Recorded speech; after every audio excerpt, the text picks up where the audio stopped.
જય દ્વારકાધીશ મિત્રો. તો જો આજે આ છેલ્લું ધરું વાળ્યું છે આપણું. આની અંદર થોડીક જાર ઊભી હતી એટલે આ છેલ્લા રવા દીધું હતું આપણે. અને આજે એને જો દાંતીથી ડબલ વખત ઉખાડ્યું છે.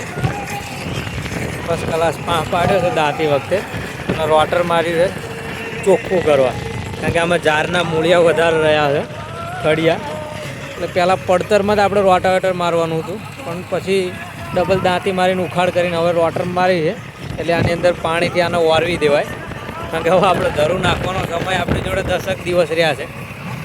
10 દિવસ પછી આપણે ધરું નાખવાનું છે. એટલે અત્યારે જો આને આજે રોટર માર્યું છે એટલે કાલે પાણી છોડીશું આની અંદર, એટલે વારવાઈ જાય.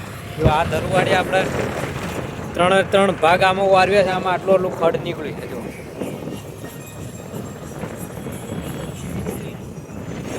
આમાં હામોને એવું આ 3 ભાગમાં ઉગ્યું છે. આપણે આ 3 ખાલા મૂકી ગયું છે, અને આ ચોથું ખાલું આમાં તૈયાર કરવાનું છે. એટલે આને વારવવાનું છે ગઈકાલે. આજે રોટર મારીને પછી કાલે પાણી છોડીશું, એટલે આખું કેરો ભરાઈ જશે પાણીનો. એટલે જે થોડું ઘણું 10-20% ખડ ઉગ્યું છે, કારણ કે આપણે વરસાદથી પહેલાં ધરું નાખવાનું છે.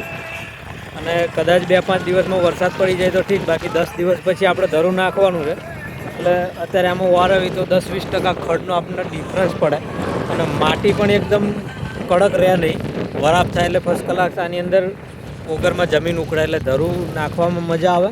અને ડાંગર વેર્યા પછી પહેલું પાણી પણ ફર્સ્ટ ક્લાસ ફરે. કે જો આ જમીન આ બીજી વખત આપણે વારવી છે.